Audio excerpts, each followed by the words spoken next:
Oke, selanjutnya adalah ukuran-ukuran dari klasifikasi. Dan ya, seperti kita ketahui yang sebelumnya kita membahas akurasi, di mana menghitung jumlah klasifikasi tepat atau benar dibagi dengan total yang harus diklasifikasi. Dan ukuran performance dari klasifikasi itu bukan hanya akurasi. Jadi akurasi itu hanya salah satu ukuran performance dari klasifikasi atau supervised learning. Dan terkadang akurasi itu tidak cocok di beberapa aplikasi, di beberapa penerapan. Misalkan dalam text mining ya, dalam text mining itu kita mungkin tertarik pada suatu topik gitu ya, suatu topik tertentu, di mana topik tertentu itu bisa jadi beritanya atau dokumen yang berbicara tentang topik itu sangat sedikit gitu ya. Nah, ketika kita menggunakan ukuran yang hanya sekedar akurasi gitu, bisa jadi akurasi itu akan bias menginformasikan. Karena apa? Karena ketidakseimbangnya antara satu kelas dengan kelas lain ya, apalagi kalau kita berhadapan dengan data yang distribusinya menceng gitu ya, dan terjadi imbalance data yang tidak seimbang, selain tadi di dalam dokumen tersebut, misalkan juga di dalam network inclusion ya, network inclusion itu di mana kejadian normal itu pasti akan lebih banyak dibandingkan misalkan kejadian hacking gitu ya, kejadian hacking, di mana transaksi misalkan financial fraud detection, di mana transaksi perbankan yang normal itu jauh lebih banyak dibandingkan transaksi yang fraud gitu ya, yang sifatnya akan menipu atau akan melakukan kecurangan. Nah, tentu kita berhadapan dengan distribusi data yang tidak merata atau imbalance, di mana imbalance itu bisa parah gitu. Kadang ada menyebabkan 10% itu yang tidak normal ya, atau fraud tadi, sedangkan 90% kejadian normal. Seperti tadi, 10% untuk topik tertentu, 90% untuk topik-topik lainnya gitu. Sehingga akurasi itu akan menjadi ukuran yang bias. Karena apa? Karena akurasi itu hanya general. Dia menyatakan bahwa berapa persentase yang benar dibagi dengan total yang harus diprediksi gitu ya. Sedangkan pada imbalance data, seringkali algoritma itu masih salah memprediksi minority class. Jadi minority class itu adalah suatu kelas yang jumlah dokumennya atau jumlah kejadiannya itu sangat-sangat kecil dibandingkan kelas lainnya. Nah, kalau masih salah, kemudian kita dapatkan misalkan akurasinya 90%, itu belum menyatakan bahwa model itu mampu memprediksi minority kelas itu 90% dengan benar. Karena apa? Karena ukuran akurasi itu dipengaruhi oleh majority class-nya. Jadi kalau misalkan di antara 10.000 ya, misalkan kita ambil contohnya, misalkan di sini saya buat 10.000 gitu ya, 10.000 saja. Nah, 10.000 kalau misalkan minority class-nya hanya 1/10 lah, misalkan 1/10, berarti di sini 1K ya, sisanya adalah 9K gitu. Nah, ketika misalkan dia memprediksi dengan benar sebesar 80% gitu, 80% akurasinya. Namun 80% itu diperoleh, kalau 80% kan berarti 8.000 ya. Nah, 8.000 itu bukan 8.000 itu bukan karena 8.000 itu kontribusi besar dari 1K ini, tapi 80% berarti kan ada sekitar 8.000 yang tepat diprediksi dari 10.000 yang harus diprediksi, misalkan ini testing setnya.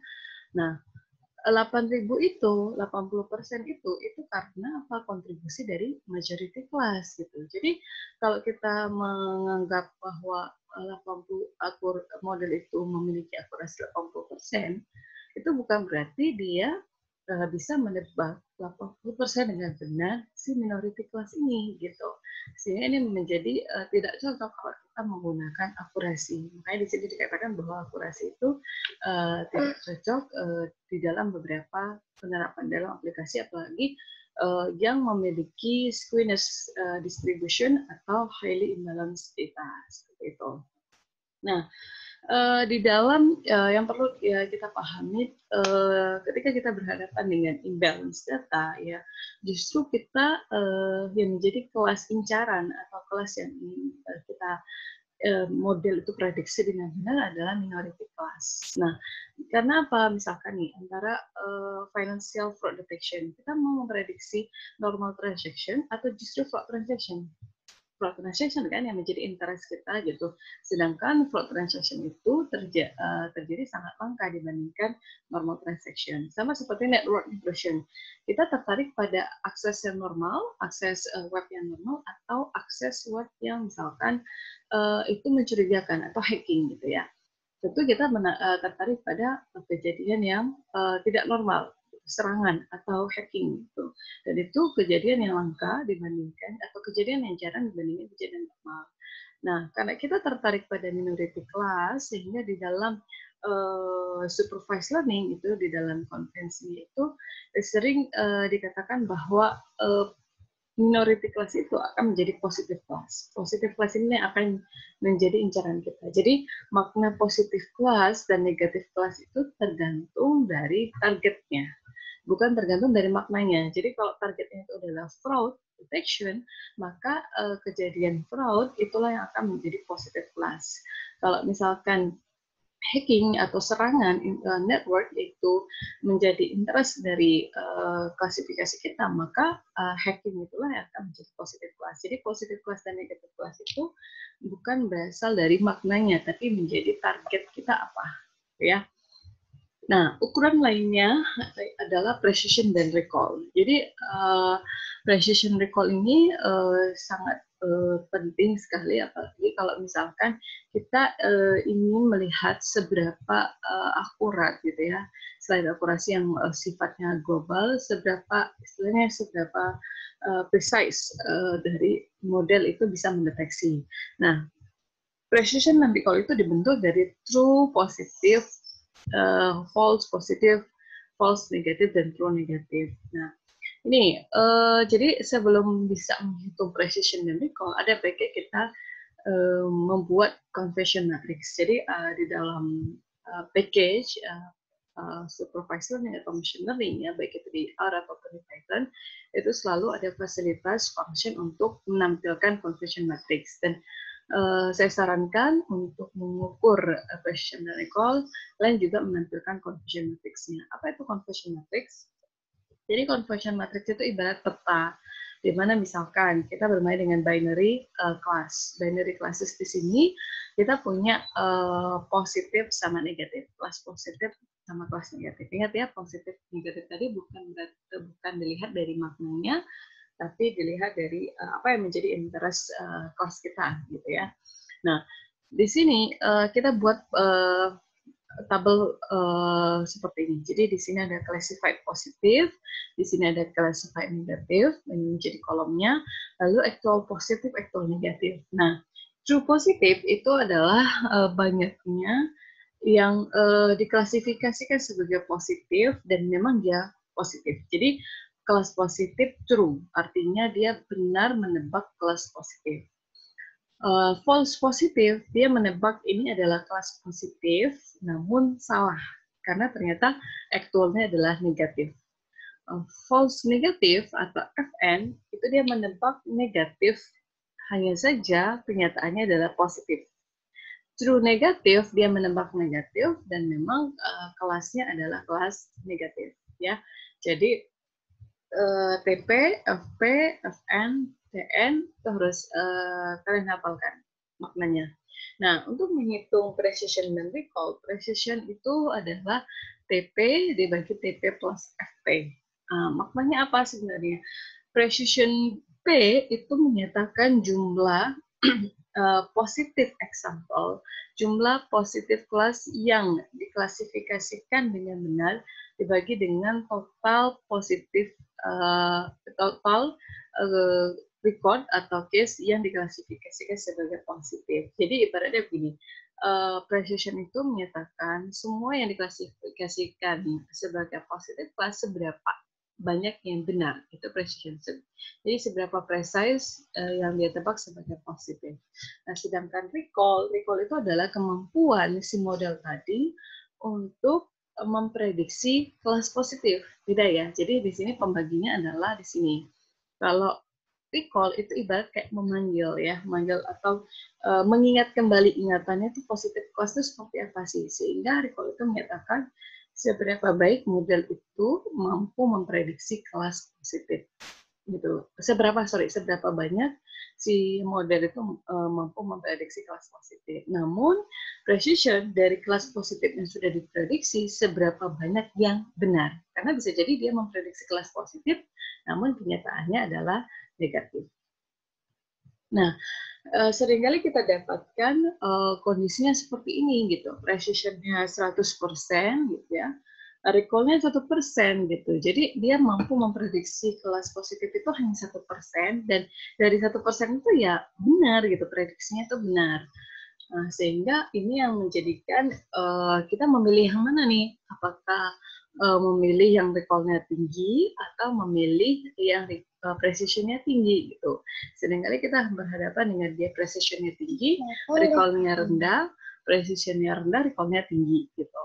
Nah, untuk menentukan model mana yang terbaik ketika kalian harus meng-compare dua model atau lebih gitu ya untuk memilih model terbaik, maka kita bisa gunakan F1 score gitu. F1 score ini atau F1 value adalah harmonic mean, rata-rata harmonik dari precision dan recall. Ini akan menjadi trade-off antara precision dan recall. Jadi 2 kali precision kali recall dibagi dengan precision plus recall. Jadi meskipun P-nya kita bisa akan dengan mudah menentukan model mana yang terbaik, meskipun nilai P dan nilai R itu tidak sejalan ya, precision tinggi, recall rendah, precision rendah, recall tinggi. Itu. Jadi kita bisa gunakan nilai F1, tentu sebelum menghitung F1 kita harus menghitung precision dan recall-nya. Oke, ukuran lainnya sering dikenal dengan receiving operating characteristic curve atau ROC curve. Namun sebelum masuk ke ROC curve, kita harus kenal dulu TPR dan FPR. TPR itu adalah true positive rate. True positive rate itu adalah tadi seberapa mampu dia memprediksi kelas positif. Ini kan, true positif ini kan kelas positif. Kalau FN dia menebak negatif padahal salah. Berarti kelas aslinya adalah kelas positif. Jadi seberapa mampu si model tadi memprediksi kelas positif. Namun tentu meskipun kita tertarik pada kelas positif yang menjadi target, tapi kita tidak boleh mengabaikan ketepatan model tadi untuk memprediksi kelas negatif. Karena apa? Karena agak bahaya juga ya ketika misalkan saya melakukan transaksi finansial. Transaksinya normal, tapi model menganggap bahwa saya sedang melakukan misalkan transaksi fraud, atau misalkan saya melakukan pencurian atau berusaha untuk menggunakan kartu kredit dengan tidak normal gitu ya. Nah, akibatnya apa? Customer akan lari dong, gitu ya. Sudah melakukan transaksi yang normal sesuai dengan aturan, namun dianggap sebagai kejadian yang menyimpang atau kejadian fraud ya. Nah, sehingga kita juga perlu memperhatikan kelas negatif. Ini false negative rate. Jadi false positive rate itu adalah di sini ini kita berbicara dengan false positive rate, true negative rate ya tadi ya, true negative rate. Jadi seberapa banyak model itu memprediksi kelas negatif. Jadi true negatif dibagi dengan true negatif ditambah dengan false positive ya. Itu yang disebut dengan specificity. Jadi specificity itu adalah kemampuan model untuk memprediksi kelas negatif. Sedangkan sensitivity adalah kemampuan model untuk memprediksi kelas positif. Nah, kita ketika kita membuat ROC, kita menghitung true positive rate-nya, seberapa banyak kelas positif itu diprediksi dengan benar, dan juga kita perlu menghitung false positive rate, seberapa banyak kesalahan si model dalam menebak kelas positif. Jadi false positif dibagi dengan true negatif. Kalau true negatif kan berarti memang dia kelas negatif ditambah dengan false positif, gitu ya. Nah, ini tadi sensitivity, ini mirip sensitivity ini sama dengan TPR, sedangkan specificity ini adalah true negative rate. Atau kita bisa juga buat false positive rate itu sama dengan 1 dikurangi specificity. Benar kan ya? Nah, ROC itu bisa menggambarkan receiver operating characteristic curve, itu bisa menggambarkan kalau kalian ingin membandingkan misalkan 2 klasifikasi model dengan visualisasi. Karena apa? Visualisasi di sini ketika kalian membuat ROC, ini akan mempetakan nilai false positive rate dengan true positive rate, gitu ya. Jadi dia ROC ini menggambarkan trade-off antara true positive rate dan false positive rate. Nah, area di bawah kurva, kurvanya nih. Ini kurva, misalkan ini kurva untuk klasifikasi pertama, model pertama, ini kurva untuk model kedua. Ini misalkan adalah ini ya garis diagonalnya, maka akurasi dari model itu dilihat dari seberapa besar area di bawah ROC-nya. Jadi area di bawah ROC itu menyatakan suatu ukuran yang menyatakan akurasi dari model. Nah, jadi di sini tentu kita harus mapping dulu nilai false positive rate-nya, dan kita harus buat dalam ukuran order ya, dari yang rendah false positive rate hingga ukuran tinggi 1 dari sama true positive rate dari nilai 0 sampai nilai 1. Nah, semakin dekat dengan diagonal line, semakin ini ya, semakin ke sini nih, semakin ke bawah, semakin mendekati diagonal line atau garis diagonal itu semakin rendah akurasi dari model tersebut. Karena kalau kita buat seperti ini kan diagonal ini berat dia linear ya, dia linear gitu. Jadi kalau false positive rate-nya rendah diikuti dengan true positive rate-nya rendah gitu. Oke.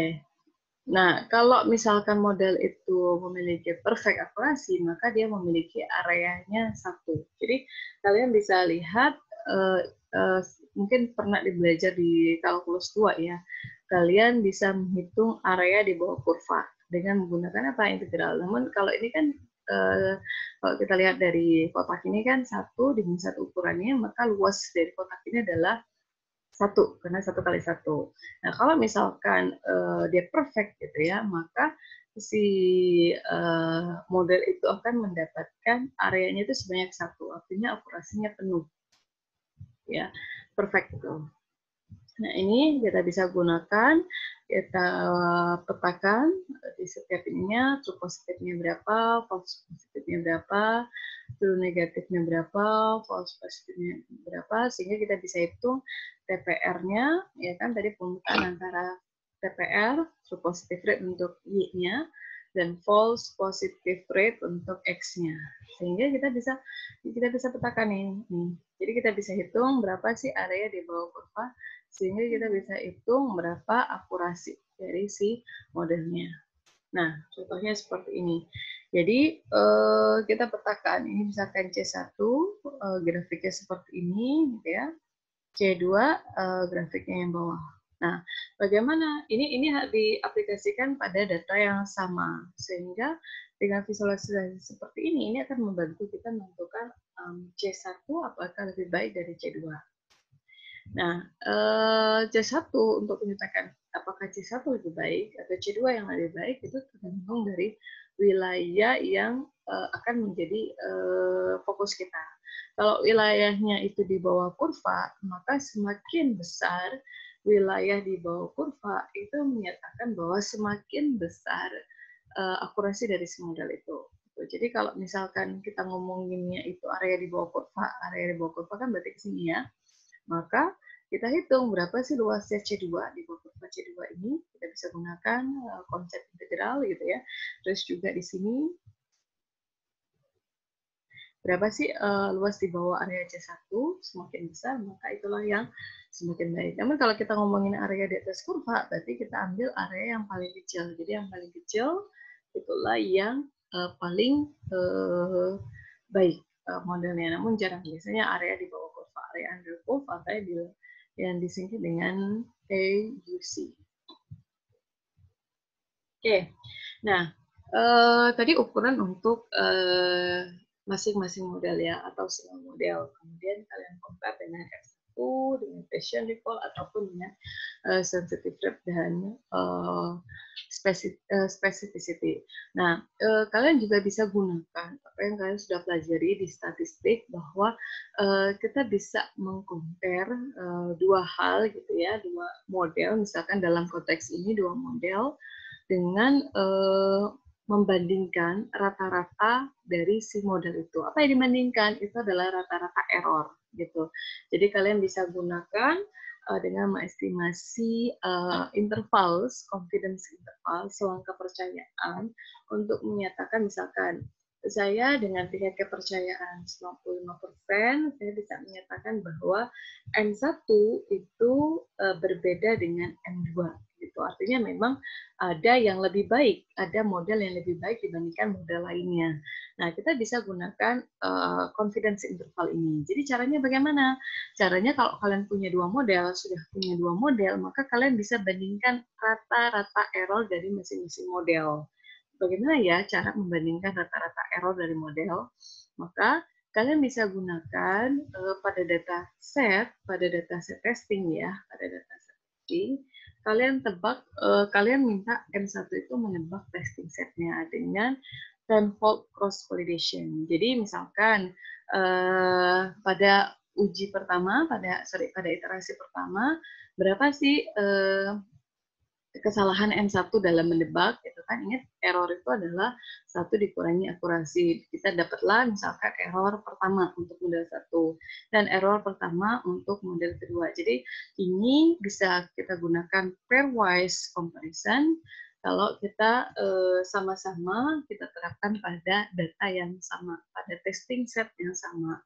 Jadi pada testing set kita bagi menjadi 10 bagian, ingat konsep K-fold tadi, maka satu ini pertama, ini kita lakukan uji, kita testing ya, kita testing. Nah, yang untuk testingnya, dan testing dapatlah error untuk model pertama dan error untuk model kedua. Lalu part yang kedua, subset yang kedua, kita lakukan testing lagi, dapatlah error kedua dari model pertama dan error kedua dari model kedua. Lagi part yang ketiga, kita lakukan testing lagi. Dapatlah error ketiga dari model pertama dan error ketiga dari model yang kedua. Sehingga selesai 10 iterasi, kita dapatkan rata-rata error dari model pertama dan rata-rata error dari model kedua. Nah, ingat, mungkin perbandingan dua rata-rata ya. Ingat di statistik ada perbandingan dua rata-rata. Nah, kita bisa menggunakan t-test. Karena example kita kecil, degree of freedom-nya apa? Degree of freedom-nya bukanlah jumlah testingnya, tapi jumlah dari K-fold-nya. Karena yang membentuk error ini ada 10 sampel, ada 10 subset yang membentuk 10 error, sehingga degree of freedom-nya adalah 10 dikurangi 1. Ya, nah kita bisa hitung T-nya. Misalkan kita hitung T-nya, adalah rata-rata error pertama dikurangi rata-rata error kedua dibagi dengan varians M1 kurang M2 dibagi K. Nah, tadi adalah 10 kalau kita pakai tenfold cross validation. Nah, bagaimana menghitung var M1 dikurangi M2? Seperti ini. Jadi, kita lakukan iterasi 1 per K, 1 per 10, mulai dari 1 sampai 10, kita kurangi nih. Jadi kita kurangi error M11 dikurangi dengan error M21. Dikurangi lagi error M1, rata-rata error M1, dikurangi rata-rata error M2 dikuadratkan. Dapatlah yang pertama, I sama dengan 1. I sama dengan 2. Error M12 dikurangi error M22 dikurangi rata-rata error 1 dikurangi rata-rata error 2 dikurangi dapat yang kedua sampai 10 kali. Dapatlah varians M1 selisih M1 dengan M2. Sehingga bisa dapat T-nya ya. Nah, sudah dapat T, apa yang kita lakukan? Ya sudah kita lakukan, misalkan kita tadi ambil berapa persen sih yang mau kita jadikan selang kepercayaan. Misalkan tergantung ini mau pakai one tail atau two tail. Jadi misalkan kita ambil 90%, jadi kan alfanya ada 5% atau 0,05. Nah, kita tinggal bandingkan dengan tabel gitu. Jadi 0,05 ya, lihat di tabel sini. 0,05 kan yang ini ya. 0,05 5% kan, dengan degree of freedom-nya adalah 9. Nah, 9 di sini. Oke, berarti 1,833 gitu kan. Nah, kapan kita menyatakan bahwa rata-rata error dua model itu berbeda, sehingga ada model yang lebih baik dibandingkan model lainnya. Itu ketika nilai T-nya itu kurang dari p-value-nya 0,05. Ini kalau pakai one tail. Tapi kalau pakai two tail, maka rejection error-nya tadi yang awalnya 0,05 itu kita harus bagi dua. Jadi mesti ingat konsep two tail seperti ini kan ya. Maka rejection error-nya kalau pakai two tail di sini. Kalau kita ambil alfanya 0,05%, maka di sini adalah alfa per 2 minus alfa per 2, ya kan? Minus alfa per 2, ini alfa per 2, maka di sini nilainya adalah 0,025 ya. Bukan nilainya, tapi T untuk 0,025 dan di sini T untuk minus 0,025. Ini areanya berapa? Tuh. Nah, kapan kita bisa menolak? Hipotesanya masih ingat bahwa perbandingan dua rata-rata hipotesa. Nolnya adalah kalau menyatakan bahwa rata-rata dua model tadi itu sama.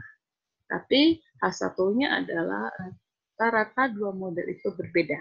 Sehingga pasti ada model yang lebih baik dan ada model yang kurang baik. Ya. Nah, kita menolaknya itu mereject null hipotesisnya itu kalau nilai T lebih besar dari Z atau T kurang dari Z kalau kita menggunakan two tail. Tapi kalau menggunakan one tail berarti T kurang dari Z-nya tadi ya, atau T kurang dari value-nya seperti ini. Nah, kalau kita lihat dari sini bahwa kita dapatkan di sini 1,833 p-value-nya kurang dari nilai T-nya. Oke, nilai Z dari nilai Z-nya itu adalah signifikannya dibagi dua ya. Sehingga di sini nilai Z-nya apakah nilai T-nya itu lebih besar dari Z atau nilai T-nya itu kurang dari Z untuk mereject null hypothesis. Nah, ini kalau kita misalkan mengestimasi dengan testing set yang berbeda. Namun kalau misalkan masing-masing model mau kita tes pada data yang berbeda, Bu, bagaimana caranya? Ini bisa juga dilakukan. Jadi non-pair t-test. Non-pair t-test, maka kalian bisa konsepnya sama, pakai tenfold juga gitu ya. Pakai tenfold, hanya saja model pertama kalian cari errornya pada sampel set yang pertama. Sampel testing set yang pertama.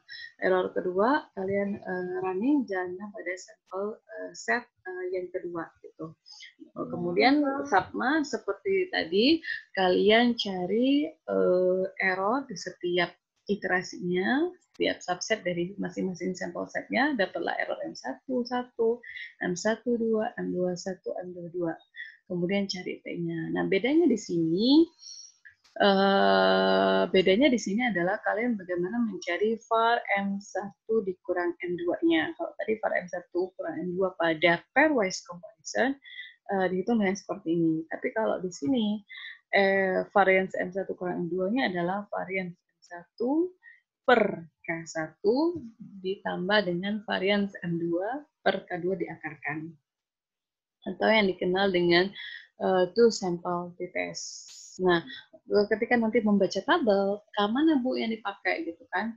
Boleh nggak misalkan di sininya kita ambil K-nya 10, di sini kita ambil K-nya 8. Gitu. Boleh saja. Nah, ketika dibandingkan ke tabel, maka kalian carilah nilai K atau number of degree dari dua model yang paling kecil. Jadi kalau di sini kita running sampai 10 gitu kan, kemudian di sini kita running hanya 8 gitu, maka degree of freedom-nya adalah 7 ketika kita mau bandingkan ke tabel.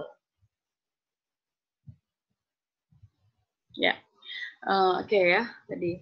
Jadi itu adalah beberapa cara untuk kita memilih model mana yang terbaik. Kita bisa lihat dari akurasi, dari precision, recall, terus juga advanced score, atau dari true positive rate, false positive rate, sensitivity, specificity, dan LOC-nya. Namun ada beberapa isu yang mungkin di video sebelumnya itu apa ya yang harus menjadi pertimbangan kita ketika memilih model. Jadi tidak hanya akurasi juga, tapi pertimbangan lainnya adalah speed-nya atau efisiensi ya. Jadi speed ini model mana yang kita pilih itu bisa jadi model, misalkan kita punya dua model. Satu dia bisa memiliki akurasi hingga 90%, satunya hanya 70%. Namun ketika diaplikasikan pada realnya gitu ya, pada realnya si yang 90% ini butuh misalkan 1 menit untuk memprediksi, sedangkan yang 70% hanya akurasinya 70% itu butuh hanya 1 detik untuk memprediksi. Nah, tentu ini adalah trade-off antara efisiensi dengan akurasi. Jadi tidak selalu akurasi, tapi juga dilihat efisiensi speed-nya. Waktu untuk membuat model gitu ya, atau waktu untuk mengupdate model kalau misalkan modelnya itu sifatnya adaptif gitu ya, sifatnya dinamis, dan waktu yang digunakan untuk menggunakan model atau untuk memprediksi model. Pertimbangan lainnya adalah robustness. Seberapa baik model itu bisa menghandle noise dan missing value. Tentu noise dan missing value ini akan sering kita temukan pada real case ya, data-data yang diambil dari real case. Ya bisa jadi ya seperti saya sampaikan, noise dan missing value itu bisa jadi karena kegagalan hardware gitu ya, atau ada transmission error gitu ya, atau memang terjadi kesalahan input gitu ya sehingga menimbulkan noise. Lalu di sisi lain juga ini tergantung dari hardware kita, tergantung dari kemampuan server ataupun database. Nah, scalability-nya itu seperti apa, dan interpretability. Jadi seberapa mudah model itu untuk dipahami. Kenapa ya model ini memprediksi kelas ini positif, gitu ya, kelas ini negatif, record ini positif, record ini negatif. Bisakah kita tarik kesimpulan apa sebenarnya yang menyebabkan dia terklasifikasi menjadi positif dan negatif, interpretability. Jadi ini adalah beberapa isu ya, beberapa isu atau pertimbangan-pertimbangan saat memilih model. Ya, mungkin itu saja terkait konsep dasar dan beberapa ukuran dari klasifikasi model serta bagaimana kita memilih model. Jadi kita lanjut pada pertemuan berikutnya masuk ke algoritma dari supervised learning. Baik, terima kasih. Assalamualaikum warahmatullahi wabarakatuh.